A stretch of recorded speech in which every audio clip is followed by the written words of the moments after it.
Of course, the Pan Am and Para-Pan Am games are over, and now speculation that Toronto will bid for the 2024 Olympics. If we do so, we have to decide by September 15th. That's when the IOC requires a letter of interest. And so today, we spoke with Bob Richardson, the Chief Operating Officer for Toronto's 2008 Olympic bid. He recently met with Mayor John Tory and the Canadian Olympic Committee President Marcel Aubu to discuss a Toronto Olympic bid. Good morning, David. What was discussed in that meeting between you and the mayor and the head of the Canadian Olympic Committee? Well, number one, it was pretty much just an informational meeting. It was to go over what's the bid process on a go-forward basis, which the mayor wanted to know from Mr. Aubu. And really, for me, he wanted to know how did it work in 2008, the process there. So it was more of a process. If you know the mayor, he likes to ask lots of questions, and he wants to know the details on issues. So he wanted to have a sense of how the whole process worked, and that's what the meeting was about. And he's got to figure out an answer soon, because the deadline is September 15th, is that it? Well, you have to have effectively an expression of interest in September. A letter has to go in from the Canadian Olympic Committee and the mayor saying, effectively, I'm interested.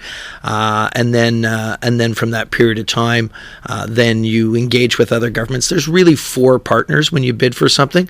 The Canadian Olympic Committee, the City of Toronto, the federal government, and the provincial government. You need the support of all four, including a vote from Toronto City Council. That's important before you can proceed with a full bid. So you got to get that stuff done before you can move on. What are the costs involved first for an Olympic bid, just the bid, and then for the games itself? We're in a bit of a new territory because the IOC has changed their rules. They've made it cheaper, faster, quicker, much shorter bids, less meetings abroad, things like that. So, there's been some numbers I've seen as high as $75 million out there. It would be nothing like that. I would suspect it would probably cost somewhere between $20 to $25 million. For a bid? For a bid. A lot of that stuff tends to be technical work that needs to be done, architectural drawings, environmental work, so on and so forth. And then to host the games itself is obviously an exponential of that. It is. Los Angeles, who is likely to bid as well, just came out with a bid budget in a $5 to $6 billion range as an example of when IOC is trying to really ratchet down the costs. To be blunt, their brand took a hit with Sochi and some other things where spending appeared to be wildly out of control, and they're trying to put in a whole bunch of cost saving measures, and also making the rules a lot more flexible so that infrastructure that exists in our case here in Toronto, things like a velodrome and our pools in Scarborough, could be reused for an Olympic. They are of the right standard. They're of the right standard. Probably not the numbers of people they'd like to see in the stands. They prefer, bigger numbers in venues like that, but they're fantastic world quality venues, so there's no question that it makes sense to reuse those and not build others. So I was in Sochi, and you certainly saw the excesses there, you saw the abuses there, but even in other places it costs a lot of money to do this, and if Toronto were to do that, that money's got to come from somewhere, and it could potentially come away from transportation, which needs money in this city in many forms. A lot of our listeners are writing in saying, let's take care of housing, let's take care of a million other things before we even consider an Olympic bid. Why would this be worth it? I think it works at, I obviously live here in Toronto, and quite frankly, we got more done in the last 5 years than we did in the previous 15 years in terms of infrastructure. Queens Quay, rail link to the airport, new village, and work done down at the waterfront, all sorts of sports venues right across the area. So we got a lot of infrastructure done because we had a deadline and stuff happened. And because we had the Pan Am and quite games, frankly, we got money, affordable housing. We put a lot of people to work, talked to the people at Toronto District Labour Council, Local 183, and others. So there were a lot of benefits out of the games. But you got to do these things properly, and you got to think them through. I can tell you Olympics that worked really well. Barcelona, Sydney, and Vancouver are examples.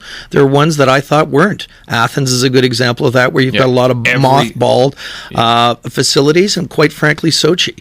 So you got to think it through. You got to be smart about it, and you got to have a smart plan if you're going to do it. I mean, just because it's all about money at the end of the day. The 2012 Olympics in London. We want to talk about revitalization. East London, a whole bunch of new facilities went there, and a lot of jobs.